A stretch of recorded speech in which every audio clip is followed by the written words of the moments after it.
प्रथम तहलका न्यूज। करनाल में ऑल इंडिया कांग्रेस कमेटी के निर्देश पर जिला स्तर पर कांग्रेस पार्टी द्वारा किसान सम्मेलन का आयोजन किया गया। वहीं किसान सम्मेलन में कांग्रेस पार्टी की ओर से खेती खून की बुक का विमोचन किया गया। इससे पहले कांग्रेस पार्टी के कार्यकर्ताओं ने किसान आंदोलन के दौरान मृतक किसानों को 2 मिनट का मौन रखकर श्रद्धांजलि भी दी। किसान सम्मेलन में कांग्रेस के पूर्व मंत्री सुभाष बत्रा, करनाल के असंध हल्के से विधायक समेत सैकड़ों कार्यकर्ताओं ने शिरकत की। इस दौरान करनाल के असंध हल्के से विधायक शमशेर सिंह गोगी ने हरियाणा के कृषि मंत्री पर निशाना साधते हुए कहा कि किसानों की मौत पर जेपी दलाल का हंसना उनकी जिंदगी का अंत है। कृषि मंत्री की राजनीति का भी अंत हो गया है। ऐसे बयान के बाद कृषि मंत्री ने अपने पांव पर खुद ही कुल्हाड़ी मार दी है। कोई दुश्मन भी मरे तो भी कोई इस तरह से नहीं हंसता है। ये तो देश के किसान थे।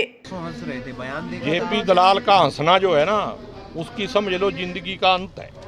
उसके बाद उन्होंने माफी मांगी। उसकी राजनीतिक जिंदगी खत्म है। वो तो राजनीतिक तौर पे अपने पैरों पे कुल्हाड़ी मार ली जेपी दलाल ने। मतलब कोई दुश्मन भी मरे तो कोई नहीं हंसता, और ये तो किसान के ही बेटे मरे, कोई दुश्मन मरे हैं क्या? विचार भिन्नता हो सकती है, लेकिन है तो अपने देश के नागरिक हो।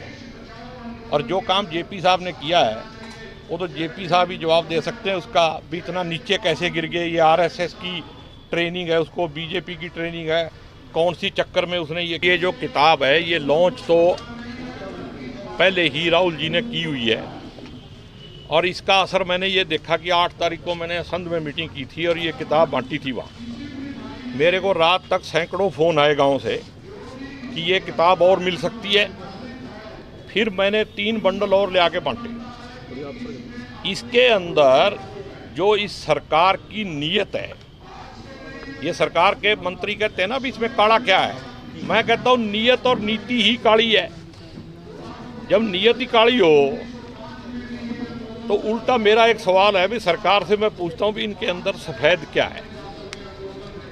भाई किसी ने, आप लोग सारे बैठे हो, हम सारे खड़े हैं, हमारे को अगर रोटी की भूख ही नहीं है तो ज़बरदस्ती खिलाओगे क्या? कोई आपको कह रहा है कि हमारे लिए ये काम करो। जो लोग कह रहे हैं ये सब जगह जगह कर्मचारी मजदूर सारे मांग कर रहे हैं, उनकी मांग तो पूरी नहीं हो रही और किसानों को ज़बरदस्ती थोपा जा रहा है, क्योंकि अपने जो आका हैं जिनसे माल लेके सरकारें बनाई मध्य प्रदेश में, कर्नाटका में, उनका खाता पूरा करना है।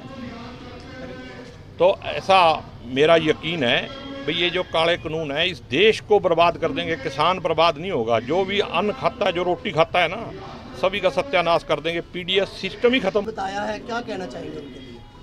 भैया मैं भी किसान हूँ, आपको आतंकवादी नजर आता हूँ क्या? और मैं किसानों के साथ हूँ, सब पूरी तरह से मेरा मतलब तन मन धन से उनके साथ समर्थन है। किसान अगर आतंकवादी है तो देशभक्त कौन है? फिर ये भी फैसला करना पड़ेगा। ये इसके पीछे क्या मंशा है? ऐसे है, बड़े लोगों की बात है, बड़े लोग कह रहे हैं हम दो, हमारे दो, मोदी और अमित, अडानी और अंबानी, समझ गया?